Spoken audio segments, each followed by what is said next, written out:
होनी होकर रहती है। चूंकि पंडित विद्वान था, इसलिए उसकी ख्याति उसके राज्य के राजा तक थी।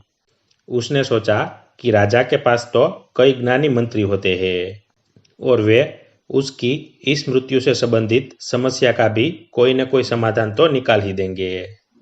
इसलिए वो पंडित राजा के दरबार में पहुंचा और राजा को सारी बात बताई।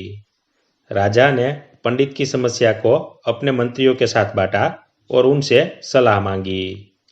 अंत में सभी की सलाह से यह तय हुआ कि यदि पंडित की बात सही है तो जरूर उसकी मृत्यु 6 महीने बाद होगी, लेकिन मृत्यु तब होगी जबकि वो किसी दूसरे राज्य में जाएगा। यदि वो किसी दूसरे राज्य में जाए ही न तो मृत्यु नहीं होगी। ये सलाह राजा को भी उपयुक्त लगी, तो उसने पंडित के लिए महल में ही रहने हेतु उपयुक्त व्यवस्था करवा दी। अब राजा की आज्ञा के बिना कोई भी व्यक्ति उस पंडित से नहीं मिल सकता था, लेकिन स्वयं पंडित कहीं भी आ जा सकता था, ताकि उसे ये न लगे कि वो राजा की कैद में है। हालांकि वो स्वयं ही डर के मारे कहीं आता जाता नहीं था। धीरे धीरे पंडित की मृत्यु का समय नजदीक आने लगा और आखिर वो दिन भी आ गया जब पंडित की मृत्यु होनी थी। जिस दिन पंडित की मृत्यु होनी थी, उससे पिछली रात पंडित डर के मारे जल्दी ही सो गया, ताकि जल्दी से जल्दी वो रात और अगला दिन बीत जाए और उसकी मृत्यु टल जाए। लेकिन स्वयं पंडित को नींद में चलने की बीमारी थी और इस बीमारी के बारे में वो स्वयं भी नहीं जानता था। इसलिए राजा या किसी और से इस बीमारी का जिक्र करने अथवा किसी चिकित्सक से इस बीमारी का इलाज करवाने का तो प्रश्न ही नहीं था। चूंकि पंडित अपनी मृत्यु को लेकर बहुत चिंतित था और नींद में चलने की बीमारी का दौरा अक्सर तभी पड़ता है जब ठीक से नींद नहीं आ रही होती। उसी रात पंडित रात को नींद में चलने का दौरा पड़ा। वो उठा और राजा के महल से निकलकर अस्तबल में आ गया। चूंकि वो राजा का खास मेहमान था, इसलिए किसी भी पहरेदार ने उसे न तो रोका न किसी तरह की पूछताछ की। अस्तबल में पहुंचकर वो सबसे तेज दौड़ने वाले घोड़े पर सवार होकर नींद की बेहोशी में ही राज्य की सीमा से बाहर दूसरे राज्य की सीमा में चला गया। इतना ही नहीं, वो दूसरे राज्य के राजा के महल में पहुंच गया और संयोग हुआ ये कि उस महल में भी किसी पहरेदार ने उसे नहीं रोका, न ही कोई पूछताछ की, क्योंकि सभी लोग रात के अंतिम प्रहर की गहरी नींद में थे। वो पंडित सीधे राजा के शयन कक्ष में पहुंच गया। रानी के एक ओर उस राज्य का राजा सो रहा था, दूसरी ओर स्वयं पंडित जाकर लेट गया। सुबह हुई तो राजा ने पंडित को रानी के बगल में सोया हुआ देखा। राजा बहुत क्रोधित हुआ। पंडित को गिरफ्तार कर लिया गया। पंडित को तो समझ में ही नहीं आ रहा था कि वो आखिर दूसरे राज्य में और सीधे ही राजा के शयन कक्ष में कैसे पहुंच गया। लेकिन वहां उसकी सुनने वाला कौन था? राजा ने पंडित को राज दरबार में हाजिर करने का हुक्म दिया। कुछ समय बाद राजा का दरबार लगा, जहां राजा ने पंडित को देखा और देखते ही इतना क्रोधित हुआ कि पंडित को फांसी पर चढ़ा दिए जाने का फरमान सुना दिया। फांसी की सजा सुनकर पंडित कांप गया। फिर भी हिम्मत कर उसने राजा से कहा कि महाराज, मैं नहीं जानता कि मैं इस राज्य में कैसे पहुंचा। मैं ये भी नहीं जानता कि मैं आपके शयन कक्ष में कैसे आ गया और आपके राज्य के किसी भी पहरेदार ने मुझे रोका क्यों नहीं।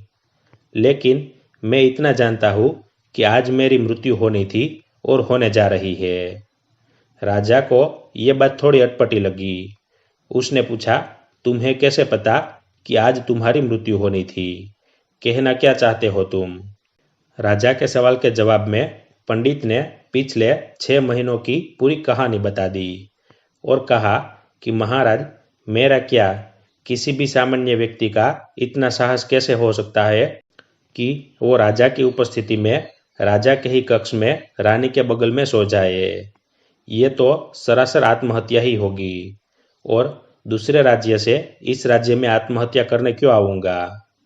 राजा को पंडित की बात थोड़ी उपयुक्त लगी, लेकिन राजा ने सोचा कि शायद वो पंडित मृत्यु से बचने के लिए ही महाकाल और अपनी मृत्यु की भविष्यवाणी का बहाना बना रहा है।